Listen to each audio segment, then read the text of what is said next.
द्रुमद श्रीमद्रत्नागर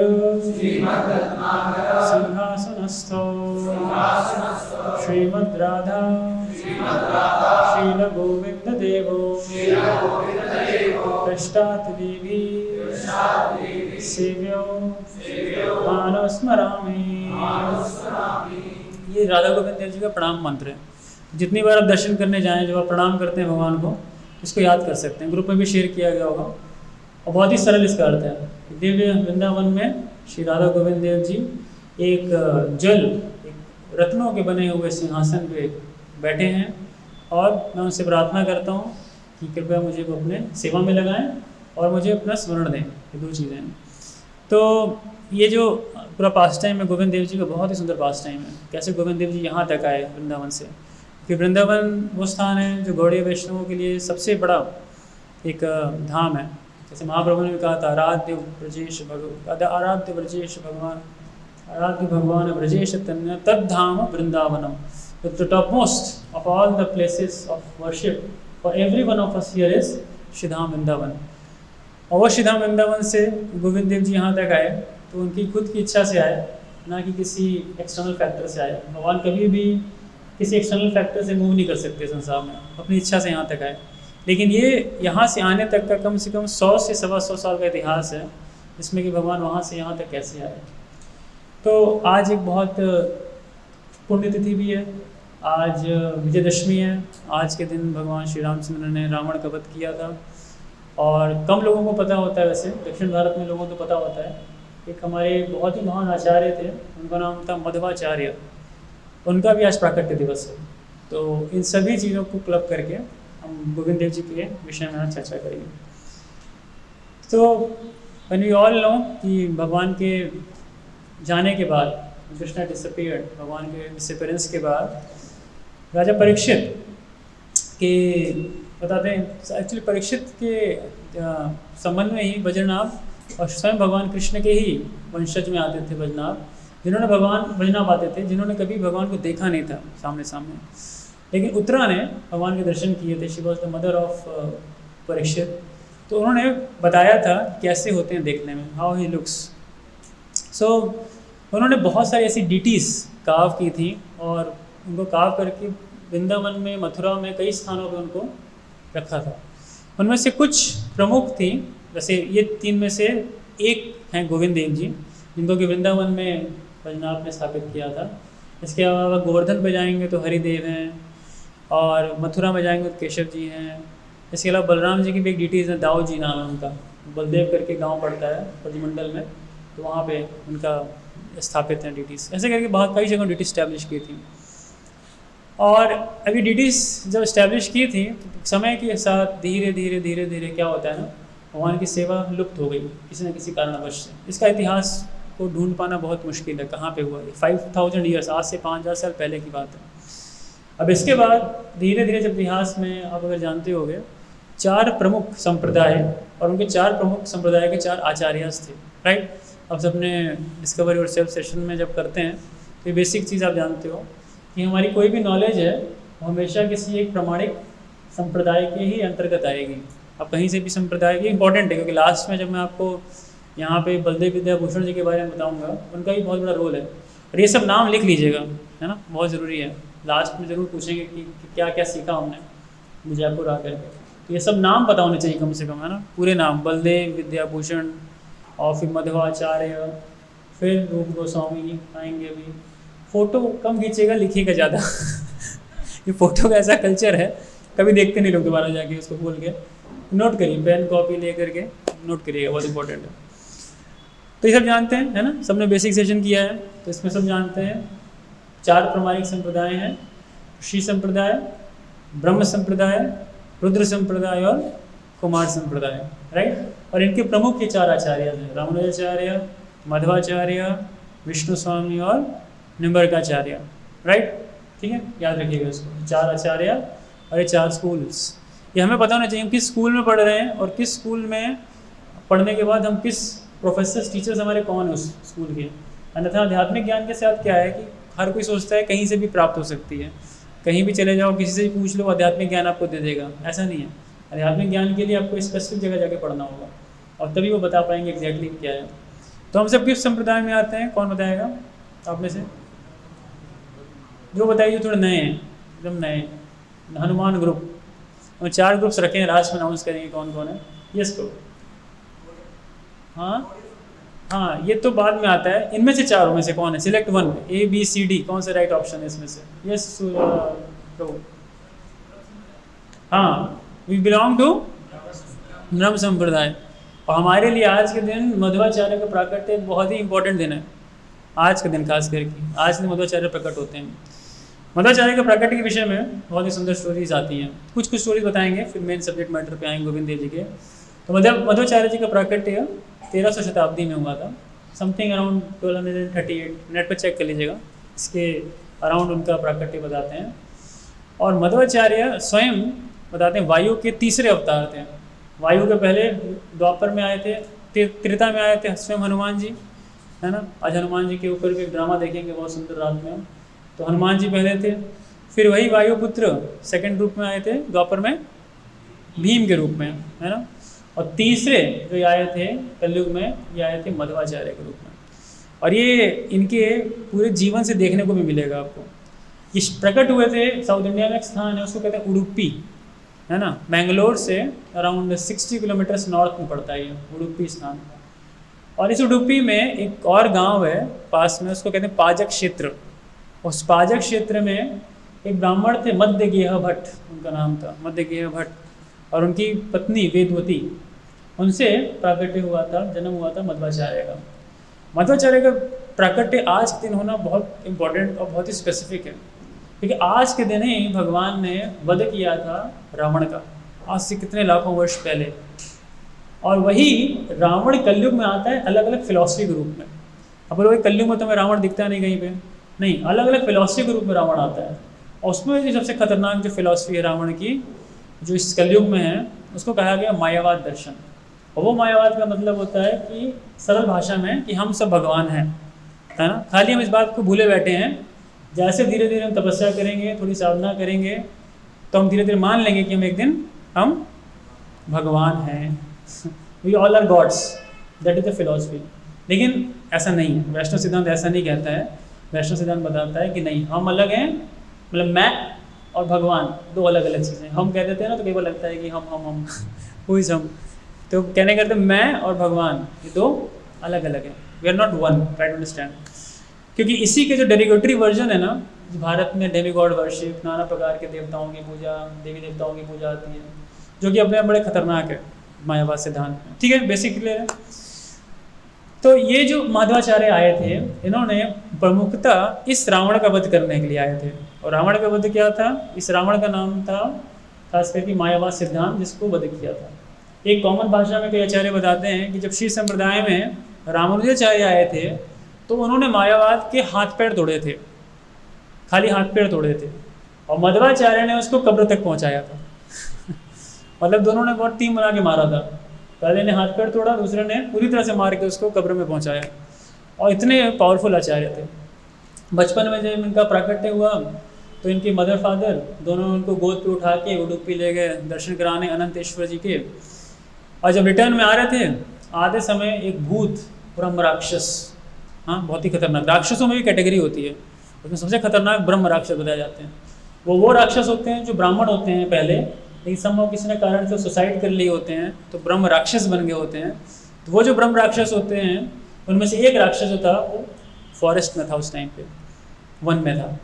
और जब ये लेकर के वापस आ रहे थे मध्यगेह भट्ट और इनकी वाइफ वेदवती, तो उन राक्षस ने, ब्राह्मण राक्षस ने अटैक कर दिया इनके ऊपर। और अटैक करने के बाद बोला कि मैं तुम सबको मार दूंगा, खा जाऊंगा, छोड़ूंगा नहीं, और एक ही शर्त पे छोड़ूंगा, जब इस बालक का जो चरण है वो मेरे सर पे पड़ेगा तब। क्योंकि राक्षस को पता था कि कोई साधारण बालक नहीं है, इसलिए अगर चरण मेरे सर पे छूते हैं तो मेरे को ब्रह्म राक्षस की योनि से मुक्ति मिल जाएगी। और जैसे यही हुआ, छुआ मध्वाचार्य ने अपना चरण उनके सर पे, वैसे ही वो मुक्त। एक बार की बात थी, मध्वाचार्य अपने पालने में, पालना होता है ना बच्चों का, क्रैडल, जिसमें बच्चे सोए होते हैं, तो रो रहे थे, भूख लग रही थी, भूख बहुत लगती थी उनको। जैसे हनुमान जी के साथ सेम चीज़ थी, वही भीम के साथ सेम थी। भीम का एक नाम रकोदर है, इतना खिलाओ कम पड़ेगा आपको। सेम चीज़ मध्वाचार्य के साथ। बचपन में छोटे बच्चे, और बच्चे भी क्या, वो हार्डली 6 महीने के, भूख लग रही है, चिल्ला रहे हैं, जोर जोर से चिल्ला रहे हैं। अब उनकी बहन को संभाला नहीं गया और मदर चली गई थी संभाव दर्शन के लिए, तो मदर को जाके बुलाने गई, उतनी देर में देखी कि चिल्लाया जा रहा है, भूख लग रही है, क्या खिलाएं बच्चे को। 6 महीने के बच्चे को क्या खिलाओगे, क्योंकि अभी अन्नप्राशन भी नहीं हुआ, अन्न खिला नहीं सकते आप उसको। तो वहीं पे क्या देखा, 40 किलो का एक बोरा रखा था, सैक, उसमें भर के रखा हुआ था चने, काले चने देखे सबने ना, वो काले चने भर के रखे थे उसमें। और बच्चे ने क्या किया, एक एक करके चना खाना शुरू किया, भिगाया हुआ चना नहीं, सूखे चने। और जब तक उसकी मदर आई, सिस्टर आई उनके कमरे में, अंदर आई, तब तक देखा 40 किलो का बोरा खत्म, 40 kg ऑफ ग्राम्स फिनिश, और बच्चा सब खा गया। माँ को इतनी परेशानी, माँ को लगा कि बच्चे का भी अन्नप्राशन संस्कार भी नहीं हुआ, और बिना अन्नप्राशन संस्कार के बच्चा 40 किलो खा गया, घोड़े भी नहीं खा सकते इसको। तो वो बहुत दुख हुआ, तुरंत आयुर्वेद डॉक्टर बुलाया गया, उनके पिताजी मध्य भट्ट को बुलाया गया, बोला देखो क्या इलाज करो, इसका जल्दी इलाज करो, उसके पेट में कच्चे चने गए हैं, कुछ हो जाएगा बच्चे को। और बच्चा खुशी खुशी हंस रहा है, मुस्कुरा रहा है, कोई दिक्कत नहीं, 40 किलो कच्चे चने खा गए। ये बचपन था किनका, मध्वाचार्य का। मध्वाचार्य थोड़े बड़े हुए, स्कूल में गए पढ़ाई करने, कोई इंटरेस्ट नहीं पढ़ाई में, ऐसा नहीं इग्नोरेंस के कारण, क्योंकि वो जो पढ़ाते थे टीचर्स उनको पहले से पता होता था। तो एक बार टीचर ने चैलेंज किया, अच्छा तुम्हें सब पता है, मैं जो पढ़ाता हूँ हाँ सब पता है, तो पता सुनाओ। 5 मिनट के अंदर सब सुना दिया, और सब सुनाने के बाद वो भी सुना दिया जो भविष्य में पढ़ाने वाली थी टीचर। तो उनको लगा ये तो मेरे पढ़ाने योग्य शिष्य नहीं है, तुम जाओ छुट्टी स्कूल से तुम्हारी। तो मध्वाचार्य को छुट्टी कर दी। लेकिन मध्वाचार्य को फिर इंटरेस्ट कहाँ होता था, तो बताते थे वो घंटों घंटों अनंतेश्वर मंदिर जाते थे और दर्शन करते थे भगवान के, और पास में दुर्गा जी का एक मंदिर था, वहाँ पे दर्शन करते थे जाके, खेलते थे जाके बचपन में, पढ़ाई लिखाई में कोई इंटरेस्ट नहीं। एक बार की बात थी कि एक बार एक बहुत बड़े सन्यासी थे, उनका नाम था अच्युत प्रेक्ष। उन्होंने क्या देखा कि एक बार ये जो लड़का है, इसका नाम एक्चुअली धीरे धीरे मध्वाचार्य नाम तो बहुत बाद में पड़ा, पहले इनका नाम था वसुदेव बचपन में। तो वसुदेव को तो देखा कि एक बार वो एक आगे आगे जा रहा है और पीछे पीछे शेरे वाली माँ, मतलब दुर्गा माता पीछे पीछे जा रही हैं। तो उसको अपने पास याद आया, ये याद आया अच्युत प्रेक्ष को कि अगर आप कभी ऐसी चीज़ कभी जीवन में देखोगे ना, तो समझ जाना इस बच्चे को अपना शिष्य बनाना, और बनाओगे तो ये आपका डिलीवर करेगा, इतना महान शिष्य बनेगा आपका आगे जाके। तो अब नज़र पड़ गई अच्युत प्रेक्ष के इस बालक के ऊपर। तो जब बच्चों को प्रीचिंग करते हैं ना, तो पहले थोड़ा लॉलीपॉप खिलाएंगे, थोड़ा कुछ खिलाएंगे, फिर बुलाएंगे प्रोग्राम में, तुम आओ, धीरे धीरे शुरू करेगा वो आना। तो करते करते इन्होंने भी अच्युत प्रेक्ष शुरू किया, वसुदेव के साथ बुलाना शुरू किया, करते करते करते करते करते। लेकिन अच्युत प्रेक्ष के साथ क्या था, समहाउ मायावाद का इतना स्ट्रॉन्ग इन्फ्लुएंस था। वो सन्यासी तो थे एक मायावाद संप्रदाय के, लेकिन अंदर से वैष्णव थे। लेकिन उनको बाह्य रूप से तो बोलना ही पड़ेगा मायावाद सिद्धांत, क्योंकि वो जहाँ सन्यास लिए थे उसको कभी वो ठुकरा नहीं सकते। तो अच्युत प्रेक्ष पर पढ़ाना शुरू किए मध्वाचार्य को, और पढ़ाने लगे तो पढ़ाते पढ़ाते बताया मध्वाचार्य को, वसुदेव को, कि वसुदेव देखो, भगवान, हम सब ब्रह्म हैं, एक्चुअली हम सब ब्रह्म हैं, और हमारे आपके में कोई भेद नहीं है। ये पहली लाइन बोली थी, अभी शुरू की थी बोलना। तो मध्वाचार्य ने बोला कि डाउट, क्वेश्चन, बोला अरे एक ही लाइन हुई, अभी डाउट कहाँ से आ गया, ये पूरी क्लास तो खत्म होने दो, फिर तो डाउट आता है ना कुछ। तो डाउट पहले शुरू में कैसे आ गया, एक लाइन में डाउट, ये कैसे मतलब विद्यार्थी है, पहली लाइन में डाउट। बोला कि अगर हम सब ब्रह्म हैं तो आप मुझे क्यों पढ़ा रहे हो, आप अपने आप को पढ़ाओ। तो एकदम शौक लगा अच्युत प्रेक्ष को, ये क्या बोल दिया इसने, एकदम सटीक बात। हम सब अगर ब्रह्म हैं तो क्या जरूरत है इनको मुझे पढ़ाने की, आप खुद अपने आप को पढ़ो। तो अच्युत प्रेक्ष लगा यार ये लड़का तो बड़ा तेज़ है, इसने तो एक पॉइंट में, और मध्वाचार्य की जितनी प्रीचिंग होती थी ना, वो एक पॉइंट पे, सिंपल एक पॉइंट पे करते थे, लॉजिक पे हिट करते थे, और लॉजिक से हिट करके व्यक्ति के सामने वाले को पछाड़ देते थे।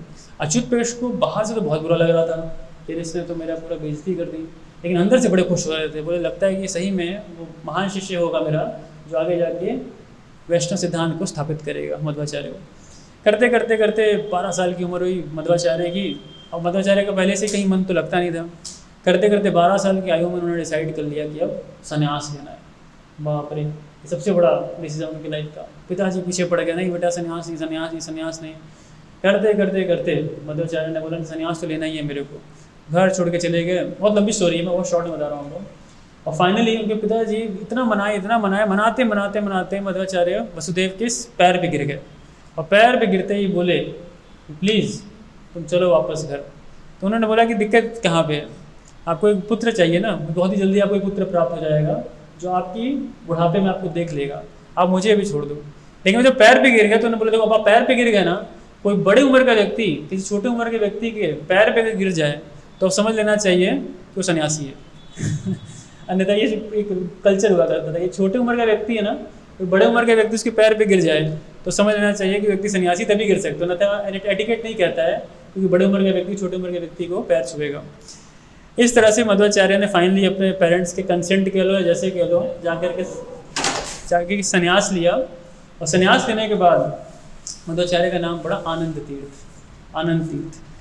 बहुत लंबी बहुत सारी घटनाएं हैं, बट बहुत ही बेसिक मैं आपको फटाफट बताता हूँ।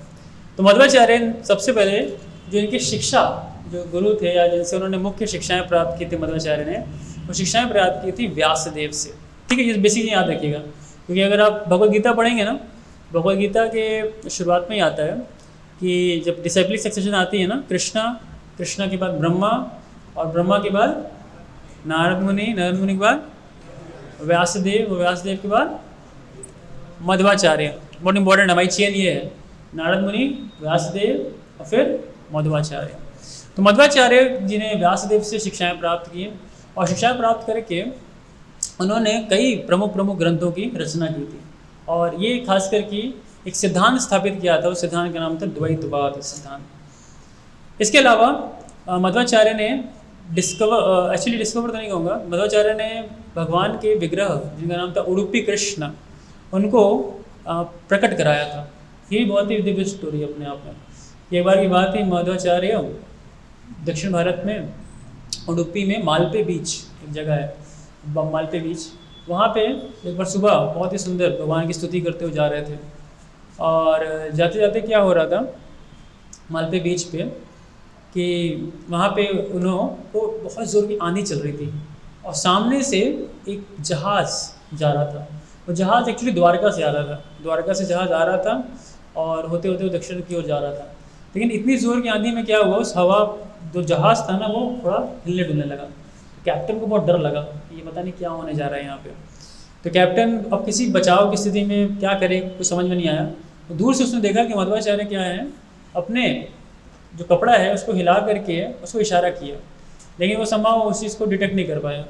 और मध्वाचार्य स्वयं क्योंकि वायु के अवतार थे ना, तो he knew how to control the wind also. ये सब बात सुन के आपको थोड़ा विशेष लगेगा, बड़ा अजीब सा लगेगा कि क्या बोल रहे हैं, लेकिन एक्चुअली मध्वाचार्य का पूरा इतिहास पढ़ोगे ना, ये बहुत इंपॉर्टेंट है हम सबके लिए जानना कि हमारे जो पूर्ववर्ती आचार्य रहे हैं पास्ट के, वो बहुत दिव्य स्तर के रहे हैं। आज से करीब 800 से 900 साल पुरानी बातें हैं। मध्वाचार्य ने किसी प्रकार से उस जहाज़ को बचाया, जहाज़ को तट पे लाए। तट पे लाने के बाद वो कैप्टन था, वो बहुत खुश हुआ और रिटर्न में कुछ उनको गिफ्ट देना चाहता था। तो मध्वाचार्य ने बोला कि क्या दे सकते हो आप। तो उन्होंने उनको बहुत बड़ा मतलब बताते हैं करीब वहाँ पे 50 से 100 किलो का एक वजन का गोपी चंदन दिया। गोपी चंदन 2 थे, 2 पीसेस लिए उन्होंने ऐसे। तो एक को तो उन्होंने जैसे ही नीचे रखने को क्रैक कर गया था और उसमें से निकले थे बलराम जी की डिटीज़, वो आज भी उडुपी में एक जगह स्थापित हैं। और दूसरे जो वो थे गोपी चंदन में, उनको जब पानी में डाला गया ना तो उसमें से निकले उडुपी कृष्ण। अगर आप देख सकते होगे तो ये उडुपी कृष्ण की इमेज है। और इवन नेट पे भी आप डाल के देखोगे ना तो you will get the Darshan of Udupi Krishna. Udupi Krishna, अब उडुपी कृष्ण भी बहुत विशेष डिटीज है भगवान की, कैसे प्रकट हुए हैं, that is a different past time. And lastly Madhvacharya gave this सिद्धांत ऑफ द्वैतवाद। इसीलिए आप देखोगे इनका साइन हमेशा ऐसे होता था।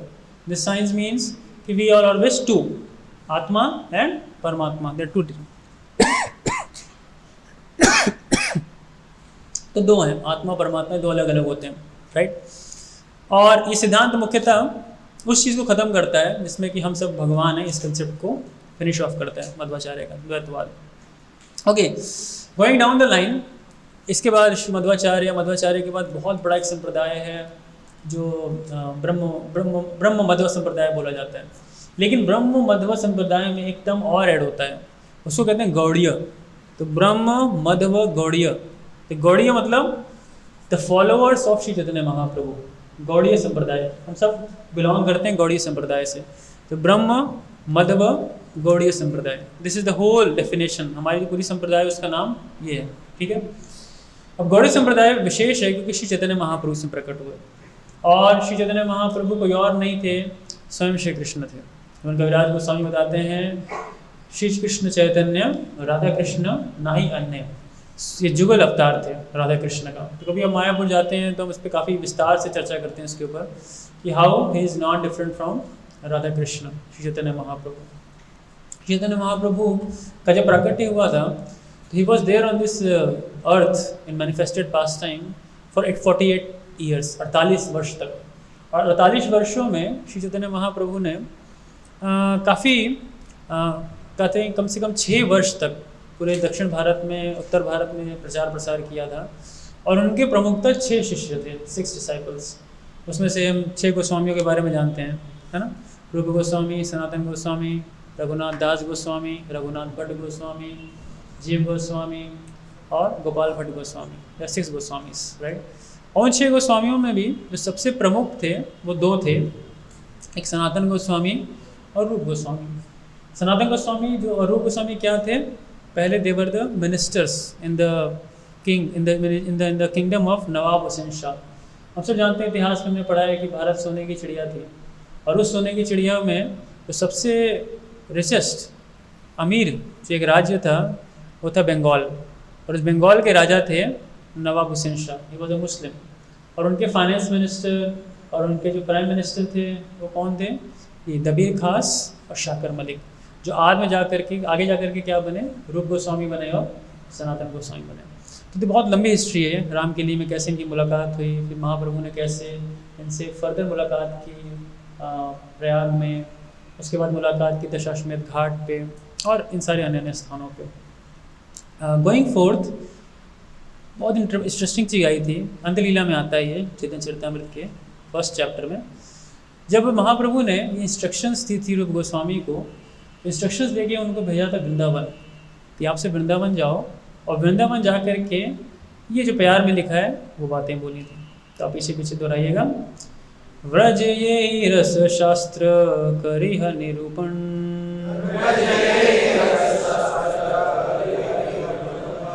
लुप्त तीर्थ सब तहाँ करिह प्रचारन,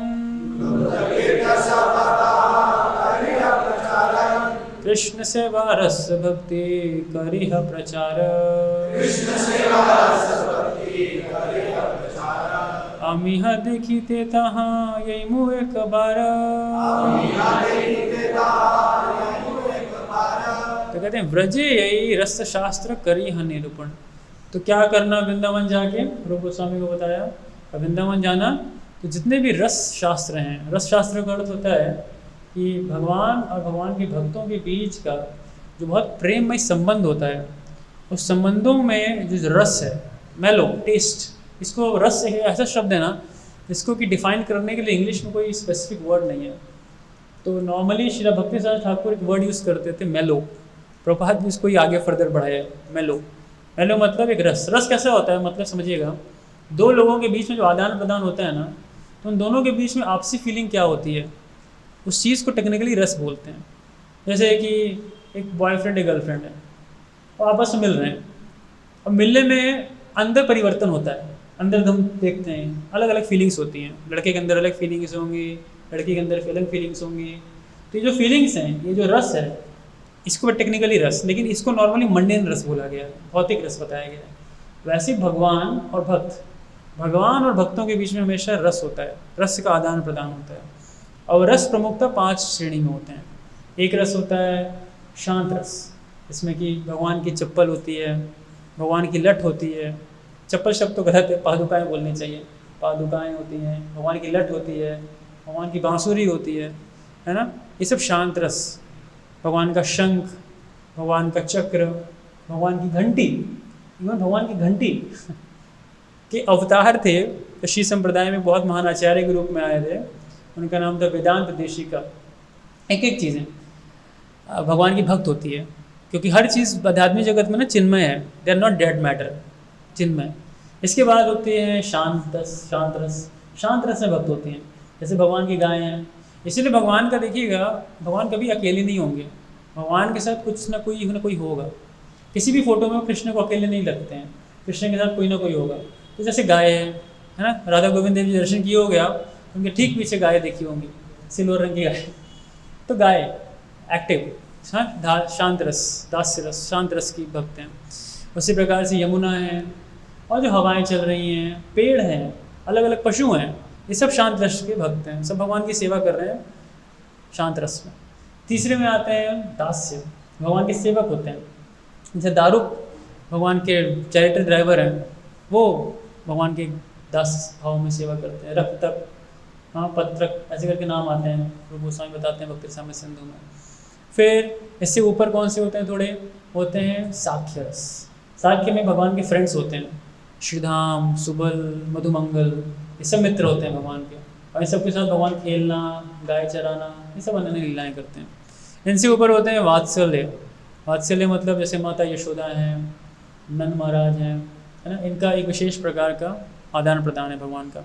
और इनसे ऊपर होते हैं माधुर्य रस। और माधुर्य रस में कौन कौन होती हैं, श्रीमती राधा रानी हैं, ललिता देवी, विशाखा, ऐसे सारे अलग अलग पार्षद हैं भगवान के। तो इन रस तत्व के ऊपर विचार करने के लिए ना जो एम्पावरमेंट मिली थी रूप गोस्वामी को मिली थी। ऐसे बता रहे हैं, व्रज ये रस शास्त्र करिए निरूपण, वहाँ जाके क्या करिएगा, व्रज में रस के शास्त्रों का निरूपण करिएगा, रूप गोस्वामी ने बताया। और बताया लुप्त तीर्थ सब तहाँ करिह प्रचारण, तो जहाँ जहाँ पर भी भगवान ने लीलाएँ की हैं वो तीर्थ गायब हो चुके हैं, उनको ढूंढ के बताइएगा। अब आप वृंदावन जाते हैं और आप कहते हैं कि ये ब्रह्मांड घाट है, ये अक्रूर जी का घाट है, ये आपका केशी घाट है, तो कहाँ से, किस रेफरेंस से आप कह रहे हैं इस बात को? कोई रेफरेंस होगा ना, किसी ने बताया होगा आपको, कोई रेफरेंस पॉइंट होगा। ऐसे ही सपना आया और आप कह दिए केशी घाट है, या केशी को मारा भगवान ने, या यहाँ पे अक्रूर घाट, अक्रूर जी ने स्नान किया था, नहीं। Everything has a reference, and who has found that, ये सारे शास्त्रों को पढ़ करके ढूंढ के निकाला था रूप गोस्वामी और अन्य गोस्वामियों ने। इसलिए इसको कहते हैं नाना शास्त्र विचारनेक निपुणो सद्धर्म संस्थापको, नाना शास्त्र विचारनेक निपुणो सद्धर्म संस्थापको। इतने सारे मेहनत की थी श्रीला रूप गोस्वामी और अन्य आचार्यों ने। आगे कृष्ण सेवा रस भक्ति करिह प्रचार, तो भगवान की सेवा, भगवान की सेवा बहुत प्रकार से होती है। एक सेवा होती है भगवान की जब वैष्णवों की सेवा करते हैं, और उस समय श्री रूप गोस्वामी जब इतने ग्रंथ लिखा करते थे, इतने लुप्त तीर्थों को ढूंढ रहे होते हैं, उसके बावजूद उनके पास 500 गायें थी उस समय, और उन गायों में उनकी रखवाली करने के लिए उनके एक सर्वेंट थे, और उस सर्वेंट का बहुत बड़ा रोल था भगवान के विग्रह जो गोविंद देव जी हैं उनको ढूंढने में। बताते हैं कि कृष्ण सेवा रस भक्ति करिह प्रचार, अमिह देखित यहाँ यमु एक बार। तो ये चीज़ महाप्रभु कह रहे हैं, दोबारा से एक बार तुम सबसे ज़रूर मिलने आऊँगा वृंदावन ब्रज में। और ये कह के महाप्रभु ने सबको विदाई दी थी रूप गोस्वामी को। रूप गोस्वामी ने बहुत से ग्रंथ लिखे, शास्त्र लिखे, और साथ ही साथ उन्होंने लुप्त तीर्थों को स्थापित किया। लेकिन एक बार की बात थी, उनके जो सर्वेंट थे उन्होंने कोई बात बताई कि एक स्थान है वृंदावन में जहाँ पे कि उनकी गाय, जो 500 गायों में से एक स्पेशल गाय है, तो जा कर के उस टीले पे, एक टीला था बहुत बड़ा, उसे योगपीठ बोलते हैं वृंदावन में। आज की डेट में वो स्थान रंग मंदिर, अगर आप जाओगे वृंदावन में, ठीक सामने जहाँ राधा गोविंद देव जी का मंदिर बना है वो स्थान था। उस स्थान पे जा कर के वो गाय रोज दूध गिराती थी, रोज दूध गिराती थी। सोचो आप लोग इतना दूध वेस्ट कर रही हो, जाके दूध गिराती थी रोज, और कई वर्षों से ही चल रहा था उसका। अब ये चीज़, और साथ साथ एक दिन की बात थी, रूप गोस्वामी जी को बहुत स्ट्रॉन्ग एक सेपरेशन फील हो रहा था श्री चैतन्य महाप्रभु से, बहुत स्ट्रॉन्ग। और उन्होंने उसके सेपरेशन में श्री चैतन्य अष्टक, विरह अष्टक करके 2-3 ऐसी कविताएं लिखी हैं। तो गा रहे थे, करते करते उनको लग रहा था कि श्री चैतन्य महाप्रभु का संग कब प्राप्त होगा मुझे, दोबारा से कब मैं श्री चैतन्य महाप्रभु के संग में आऊँगा। और करते करते उसी दिन की घटना कि उनको उतने देर में उनके इस सर्वेंट ने बताया कि ऐसा ऐसा घटना बहुत दिन से चल रहा है, लेकिन कुछ विशेष है, हमें जाके देखना चाहिए। तो इन दोनों चीज़ों को उन्होंने जोड़ के देखा, उनको लगा कुछ तो देवी आज होने वाला है, कुछ है। उन्होंने सारे गांव वालों को बुलाया, सबको बुलाया, और बुला करके बोला कि इस स्थान को हमें खोदना चाहिए, इसमें से कुछ है, समथिंग मिस्टीरियस। और खुदाई शुरू हुई। सब लोग अपने अपने घर से स्पेड और जितने खोदने वाले सामान होते हैं सब लेकर के आए। अब बताते हैं कि 5 मंजिल 5 फ्लोर्स, अभी हम सब सेकंड फ्लोर पर बैठे हैं और 3 फ्लोर जोड़ दीजिए आप, ऐसे 5 फ्लोर्स तक उन्होंने क्या किया, उसको खूब खुदाई की। खुदाई करते करते करते करते करते उनको मिले गोविंद देव जी। श्री गोविंद देव जी की तो गोविंद देव जी वहाँ से निकले और गोविंद देव जी स्थापित कब हुए थे? 5000 वर्ष पूर्व वजनाभ के टाइम पे। उसके बाद पूजा वगैरह लुप्त। कैसे गोविंद देव जी गायब हुए, क्या हुआ, इसका कोई इतिहास नहीं, there is no history, but he was forgotten. और 5000 साल से लेके अब, आज से 5-5.5 साल पहले, मतलब समझ लीजिए 4000-4500 साल के बाद भगवान प्रकट हुए। भगवान खाली प्रकट होते हैं भक्ति से। भगवान को प्रकट करने का और कोई कारण नहीं है संसार में। भगवान को कोई मतलब ही नहीं संसार से। भगवान जो एकमात्र चीज़ है जिससे घिंचे चले आते हैं ना, वो है भक्ति। आप कुछ और करते रहिए, कर्म का मार्ग अपनाइए, ज्ञान का मार्ग अपनाइए, वर्षों वर्षों तक करते रहिए, लेकिन कृष्ण को आप हिला नहीं पाएंगे। लेकिन कृष्ण हिल सकते हैं तब जब उनको भक्ति से खींचा जाए। भक्ति में स्ट्रांग इतनी पावर है ना, तो कृष्ण को घिसते हुए ले आती है। और कृष्ण ने देखा कि रूप गोस्वामी से बेस्ट पूजा करने वाला मेरा कौन हो सकता है। ये पूजा रूप गोस्वामी करेंगे, उनसे बेस्ट व्यक्ति कोई नहीं मेरी जो पूजा कर पाएगा। सही समय देख करके भगवान ने ऐसी सारी घटनाक्रम बनाई और वो भगवान प्रकट हुए गोविंद देव जी। बड़ा फेस्टिवल ऑर्गेनाइज हुआ, बहुत बड़ा फेस्टिवल वृंदावन में। मतलब पहले मदन मोहन जी का प्राकट्य सनातन गोस्वामी और दूसरा प्राकट्य सीधे हुआ श्री रूप गोस्वामी जी का।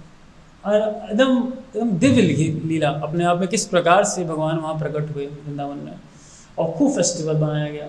रूप गोस्वामी का क्या था? रूप गोस्वामी को था कि सिंपल रखना है। गोविंद देव जी को क्या करना है? सिंपल एक झोपड़ी बनाई, बढ़िया फूलों से सजाई, पत्तों से सजाई, और गोविंद देव जी को स्थापित किया और वहाँ उनकी पूजा होती थी।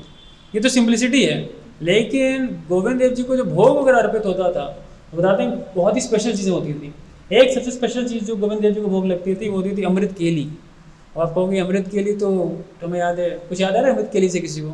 कौन सा स्थान है अमृत केली? हाँ, रेमुणा में गोपीनाथ जी थे, जिनका बाद में नाम खीर चोर हो गया। तो अमृत केली एक ऐसी खीर होती थी ना, जो नॉर्मली हर समय बनती थी, एवरी पॉइंट ऑफ टाइम हर समय बनती थी, कभी ना कभी। तो अमृत केली लगती थी, फिर अलग अलग प्रकार की चीज़ें लगती थी। और एक जगह मेंशन करते हैं कि वहाँ पे आपसे जानते हैं सत्तू एक चीज़ होती है, चने और उसका बनाते हैं, जौ का पीस के, तो वो खिलाया करते थे गोविंद देव जी को। और उस टाइम पे, अभी से आज से आपसे अब जोड़ दो, that is something like 1600 and no it's like 1550s, almost ये समय रहा होगा, 50s एंड 60s। आज से मोटा कम से कम 450 साल पहले की बात है ये। गोविंद देव जी के प्राकट्य के बाद रूप गोस्वामी ने 38 बताते हैं कि 38 फेस्टिवल्स की लिस्ट बनाई थी। 38 फेस्टिवल्स। अभी हमारे टेम्पल में फेस्टिवल कमेटी है, तो हम लोग की कमेटी 12 फेस्टिवल मनाती है साल में, 12 से 13, है ना। जन्माष्टमी मनाते हैं, उसके पहले बलराम जयंती, फिर प्रभुपाद अपीयरेंस, फिर राधाष्टमी, और क्या होता है उसके बाद कार्तिक में गोवर्धन पूजा, गीता जयंती, नरसिंह चतुर्दशी और रामनवमी। छोड़ दो वैसे ही रहेगा। और रामनवमी हो गया, नरसिंह चतुर्दशी हो गई, फिर चैतन्य महाप्रभु का प्राकट्य और नित्यानंद त्रयोदशी, राइट। ये सारे फेस्टिवल्स होते हैं, गिनती करोगे 12-13 के आसपास आती है। श्री रूप गोस्वामी ने 38 फेस्टिवल्स मार्क कर रखे थे जो गोविंद देव जी के लिए मनाए जाते थे। और फेस्टिवल मतलब डिटीज जहाँ भी होती है ना, वहाँ खूब फेस्टिवल्स होने चाहिए। फेस्टिवल का मतलब खूब कीर्तन, खूब डांस, खूब अच्छे प्रकार के नैवेद्य भगवान को लगने चाहिए, खूब अच्छे श्रृंगार होना चाहिए भगवान का। मतलब जितना ग्रैंड कर सकते उतना ग्रैंड करिए अपनी कैपेसिटी के हिसाब से। जहाँ कहीं भगवान हो ना स्थापित, वो स्थान खूब आनंद से भरा होना चाहिए। This is very important part. तो 38 फेस्टिवल। बट श्री रूप गोस्वामी ने एक चिट्ठी लिखी, रूप गोस्वामी ने चैतन्य महाप्रभु को, और बोला कि श्री चैतन्य महाप्रभु को कि एक्चुअली मैं इतनी ज़्यादा गोविंद देव जी की सेवा में संलग्न हो गया हूँ कि मैं आपकी सेवा नहीं कर पा रहा हूँ। अब फ़र्क कुछ नहीं है, they are the same, Govind Dev ji same है श्री चैतन्य महाप्रभु, बट मैं आपकी सेवा नहीं कर पा रहा हूँ। आपने सेवा दिया क्या? व्रज यही रस शास्त्र करी है निरूपण, कर ही नहीं पा रहा आपके शास्त्रों का निरूपण, तो प्लीज़ कुछ करिए, किसी को भेजिए या तो, मैं तो आपकी सेवा तो कर नहीं पाऊँगा। ऐसे बहुत बड़ी शिक्षा भी मिलती है, एक तो भगवान की सेवा और एक गुरु की सेवा। इनमें सबसे बड़ी चीज़ क्या है? गुरु की सेवा होती है। जीवन प्रभुपाद ने इस चीज़ को एस्टैब्लिश किया था। प्रभुपाद ने भी चीज़ दिखाया था कि कैसे गुरु की सेवा ज़्यादा बड़ी है भगवान की सेवा से। और प्रभुपाद ये सारा कुछ छोड़ के, वृंदावन के एकदम शांत माहौल सब कुछ छोड़ के कहाँ गए? वेस्ट यूएस में जाके प्रीचिंग की, है ना। It was a sacrifice of Prabhupada, जिसके कारण हम सब यहाँ बैठे हैं आज। मेरे को आज बता रहे थे प्रभु की भारत के हर कोने से भक्त आए, कोई मेघालय से है, कोई दक्षिण भारत से है, कोई वेस्ट इंडिया से है, ईस्ट इंडिया, नॉर्थ इंडिया से सारे हम आए हैं। कहने वाले we all are here together and the basis is about Shri Prabhupada, that the centre, है ना। और that's why we are together, otherwise nothing is else which binds us, और कोई चीज़ नहीं जो हमें बांधती है साथ में इसके अलावा। नॉनदलेस जब रूप गोस्वामी जी ने रिक्वेस्ट डाली तो महाप्रभु भी कंसर्न हुए। उन्होंने क्या किया? उन्होंने अपने ही एक पर्सनल एसोसिएट थे, उनका नाम था काशीश्वर पंडित। अब बहुत ध्यान से सुनिएगा। काशीश्वर पंडित को भेजा, बोला कि आप जाके सेवा करो गोविंद देव जी की। लेकिन कोई भी एसोसिएट महाप्रभु का उनको छोड़ के नहीं जाना चाहता था। इसलिए नहीं जाना चाहता था कि इनको लगता था कि इनको छोड़ के जाऊँगा मैं अगर, काशीश्वर पंडित लगता था तो ये तो बड़ा दुर्भाग्य है मेरा, बहुत ही बड़ा दुर्भाग्य है। श्री चैतन्य महाप्रभु को छोड़ के हम कहीं और चले जाएँ, भगवान की सेवा करने चले जाएँ, साक्षात यहीं पे हैं, वहाँ कहाँ जाएंगे वृंदावन। तो महाप्रभु ने कहा क्या करो कि ये ले लो डिटीज़, बहुत स्पेशल डिटीज़ दी उनको। उनका नाम था गौर गोविंद। अभी आप मंदिर में दर्शन करने जाना फिर से ध्यान से, पता नहीं अभी तो बड़ी हड़बड़ी में दर्शन हो गया होगा। किस रंग की पोशाक पहनी थी भगवान ने? हाँ, सिल्वर या वाइट, किस रंग की पहनी थी? जब ध्यान से करना दर्शन ना, तो भगवान को एक ही चीज़ देखनी चाहिए, भगवान ने क्या पहन रखा है, क्या क्या चीज़ें हैं। भगवान के राइट साइड में, जो हमारा लेफ्ट पड़ेगा जब ऐसे देख रहे होंगे, तो भगवान के राइट साइड में गाय है ना, गाय के जस्ट नीचे देखना आप, एक डीटीज़ है छोटी सी बहुत। हाँ हाँ हाँ हाँ हाँ, ये गौर गोविंद जी है, आंखें दिख रही हैं इसमें, राइट, गौर गोविंद जी की डीटीज़ है। तो गौर गोविंद जी की डीटीज़ है वो, और स्वयं श्री चैतन्य महाप्रभु ने हाथ से दिया था काशीश्वर पंडित को, इनको लो आप और ले करके जाओ और जा करके इनकी वर्शिप करना वहाँ पे आप, और मेरे और गौर गोविंद जी में कोई भेद नहीं है। तब वो सेटिस्फाई हुए काशीश्वर पंडित, गौर गोविंद जी की डीटीज़ ली और लेके जगन्नाथपुरी से वृंदावन आए। वृंदावन आए, आने के बाद उन्होंने वृंदावन में गोविंद देव जी की पूजा अर्चना सब कुछ शुरू की।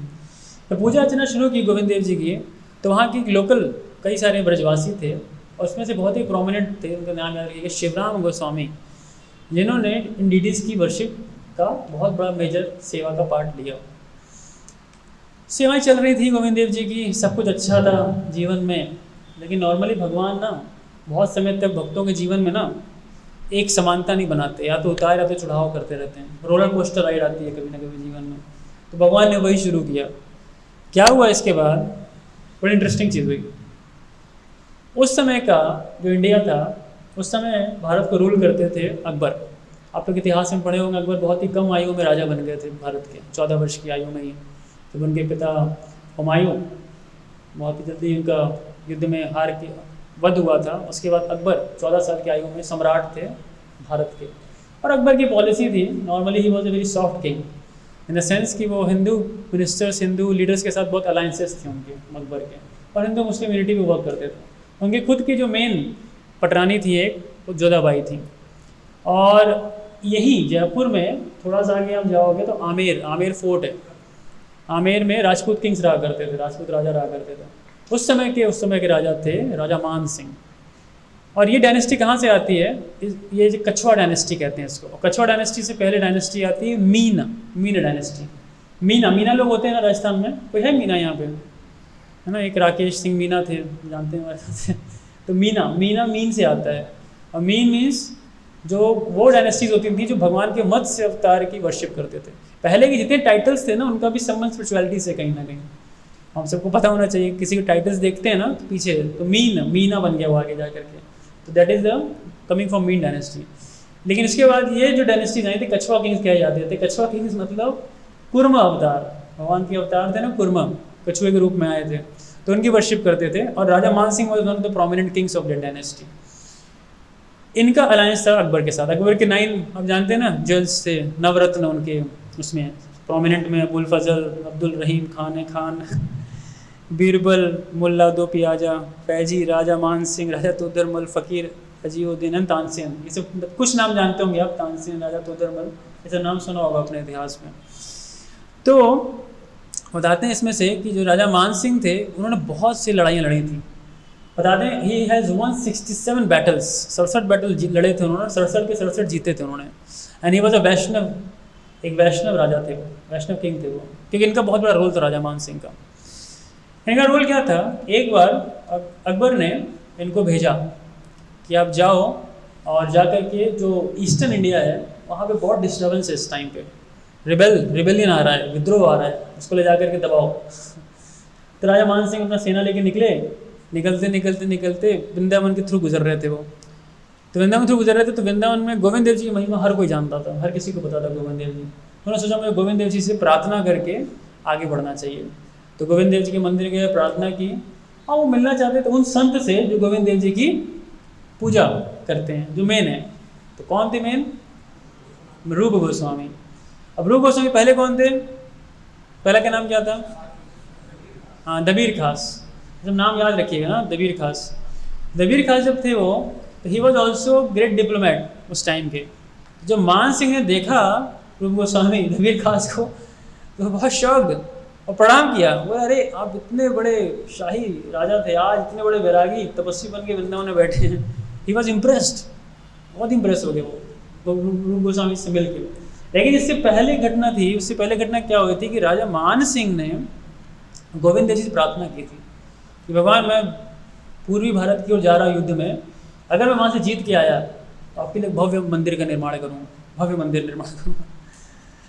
ये सब तो अपनी प्रार्थना कर ली थी, अपनी प्रतिज्ञा सब कर ली थी। ये जाकर उन्होंने रूप गोस्वामी जी को बता दिया।